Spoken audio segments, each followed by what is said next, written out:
आते ना तुम दोनों ने तो कर रहा था। मैंने तुम दोनों को डराने के लिए आया था। और बोल अब तू डॉन बे तू डॉन बना से देखছিস डॉन डॉन कहाँ बनाया? तू डॉन ताले बना से देखছিস डॉन बना रहा है। तू डॉन ताले बना से देखছিস कौन डॉन बना आज रहा देख है? তোর অবস্থা কি করছে আইলো টহল বাটি कौन बना रहा है डॉन? अब टहल बाटी आलो তুই হিরো তুই হিরো বড় রে তুই বনা से রুকলে কোনে চুপ কর কি হিরো? কেউ মারবি না একটু কোনো কথা বলবি না তুই কি হিরো আজ আসছে তখন নিষেধ করলো না তো সাত কাল করে ঢুকলো बोल दे यार। नहीं नहीं ये आदमी लोग अच्छा है मैं नहीं दूसरी जगह में होगा तो तेरा गांठ छोड़ देगा साल। দর্শক এই ভিডিও আপনারা আগে দেখেছেন, খুব ভাইরাল হয়েছে। ভারতীয় একজন বিএসএফ জওয়ানকে বাংলাদেশে তাকে গাছের সঙ্গে বেঁধে এইভাবে অত্যাচার করা হয়েছে। ভিডিওটা দেখে আমার শরীরে না পুরো জ্বালা করছিল, গাটা পুরো জ্বালা করছিল।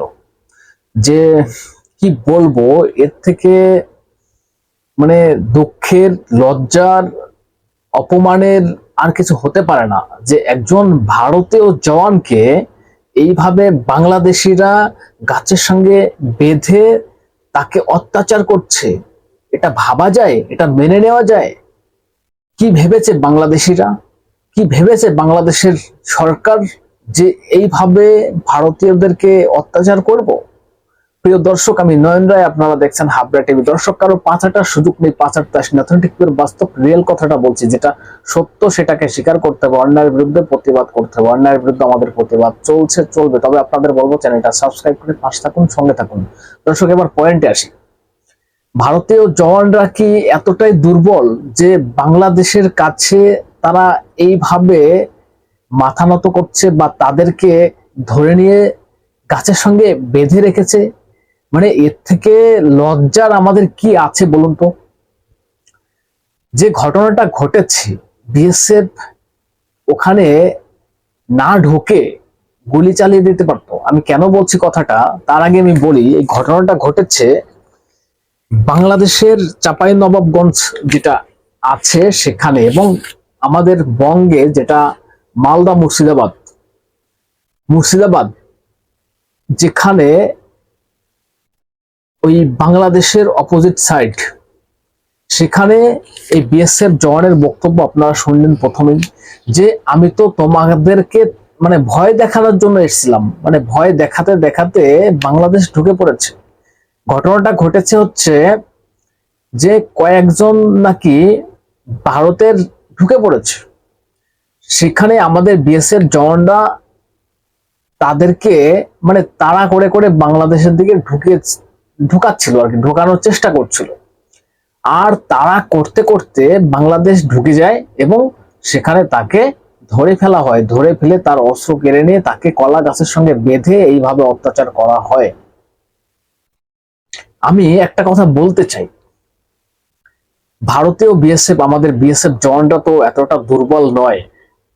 আমি অনেকবার আগে বলেছি, বিএসএফ এর এরকম ঘটনা অনেকবার ঘটেছে, আপনারা দেখেছেন। এক বিএসএফ সেই সময় অন্য একটা জায়গাতে তাড়া করতে করতে মানে বাংলাদেশের থেকে ইন্ডিয়াতে ঢুকে পড়েছিল। তাকে তাড়া করতে করতে বাংলাদেশ ঢুকে যায় বিএসএফ জওয়ান। আমাদের বিএসএফ জওয়ানরা এতটাই দেশের প্রতি মানে ত্যাগ করেন বা করেছেন, করে যাচ্ছেন যে একটা পাখি পর্যন্ত বর্ডারে ঢুকতে দিতে নারাজ তারা। এবং কোনো কুকর্মকে ভারতীয় বিএসএফ সাপোর্ট করে না। তাদেরকে কিন্তু তারা করতে করতে বাংলাদেশ ঢুকে গিয়েছে। এই বিএসএফ জওয়ানেরও সেই কেস, যে তোমরা ভারতে ঢুকেছো, তোমাদেরকে ভয় দেখাচ্ছিলাম আমি যে যাতে তোমরা বাংলাদেশ ঢুকে যাও। আর সেই এতটাই ত্যাগী আমাদের বিএসএফ জওয়ানরা, ভারত মাতাকে রক্ষা করার জন্য তাদের প্রাণকে বলি দিয়ে বা বলি দিতে, দেখুন তো এই বিএসএফ এর অবস্থাটা, এর লাইফ রিস্ক রয়েছে নিশ্চয়ই। তারপরেও কিন্তু বাংলাদেশ ঢুকে গিয়েছে, মানে তাড়াতে বুঝতে পারছে না যে কখন তারা বাংলাদেশ ঢুকে যাচ্ছে, আর তারা হেনস্থায় ভুগছে, বিপদে পড়ে যাচ্ছে। আমি একটাই কথা বলবো, আগে যে কথাটা বলেছিলাম, বারবার আমি বলি যে বিএসএফ এর কাছে আগ্নেয় অস্ত্র আছে, লাইসেন্স আছে। কেন আপনারা তাড়া করতে করতে বাংলাদেশ ঢুকে যাবেন? কেন আপনাদের লাইফ রিস্ক নিয়ে বাংলাদেশ ঢুকে যেতে হবে? আপনার কাছে বন্দুক আছে, গুলি করে দিন। তাহলে তো আপনার এইরকম পরিস্থিতি ফেস করা লাগতো না। দেখুন তো মানে কি অসহায় অবস্থায় বাংলাদেশের মানে মাটিতে একজন বিএসএফ জওয়ানকে বেঁধে রেখেছে কলা গাছের সঙ্গে, মানে ধরে নিয়েছে কিন্তু বেঁধে রেখেছে। এটাই হচ্ছে মানে শরীরটা পুরো জ্বালা দিচ্ছে যখন ভিডিওটা দেখছিলাম। আর এখনো বলছি, এই ভিডিও যতক্ষণ দেখবো, যতক্ষণ চোখের সামনে থাকবে, যতক্ষণ মানে মনের ভিতরে থাকবে, ততক্ষণ শরীরের ভিতরে জ্বালা দেবে। বাংলাদেশিরা কি ভেবেছে যে বিএসএফ কে পেয়েছি যা ইচ্ছা তাই, এর পাল্টা জবাব দেওয়ার জন্য বা নেওয়ার জন্য বাংলাদেশ তৈরি থাকুক। খুব মজা হচ্ছে তাই না? বাংলাদেশের মেইনস্ট্রিম মিডিয়া বা অন্যান্য মিডিয়ারা দেখছি খবর করছে ভারতীয় বিএসএফ কে এভাবে ধরে হেনস্থা করা হয়েছে, ছাড় নেই কাউকে। মানে খুব মজা পেয়েছেন, আমাদেরকে কষ্ট দিয়ে খুব মজা পাচ্ছেন না? এর মজা বেরোবে আপনাদের। এর মজা কি করে বেরোয় সেটা আপনারা ওয়েট করুন। ভারতীয় বিএসএফ ছেড়ে দেওয়ার জায়গাতে নেই, তারা ত্যাগ করতে জানে।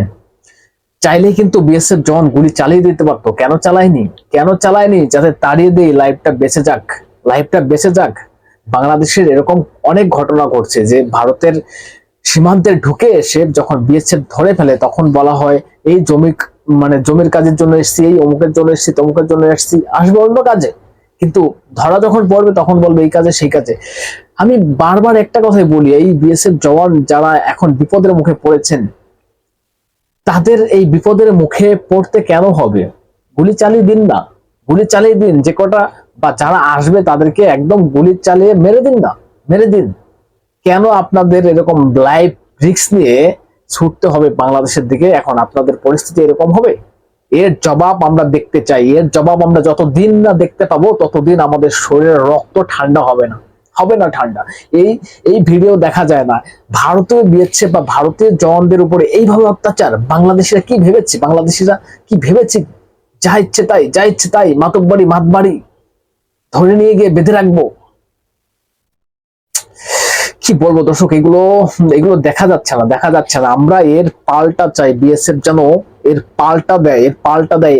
এরপরে থেকে, আজকের দিনের এই ঘটনার পর থেকে যদি ভারতের সীমান্তে কোনো একটা পাখি পর্যন্ত ঢোকে বাংলাদেশ হয়ে বা কোনো বর্ডার দিয়ে, তাদেরকে তাড়া করার দরকার নেই। গুলি করে দিন। বারবার একটা কথাই বলছি, গুলি করে দিন। দর্শক কি বলবেন? আপনাদের গুরুত্বপূর্ণ মতামত জানাবেন কমেন্টস করে, এবং নজর রাখবেন হাবড়া টিভিতে। চ্যানেলটা সাবস্ক্রাইব করে পাশে থাকবেন, সঙ্গে থাকবেন।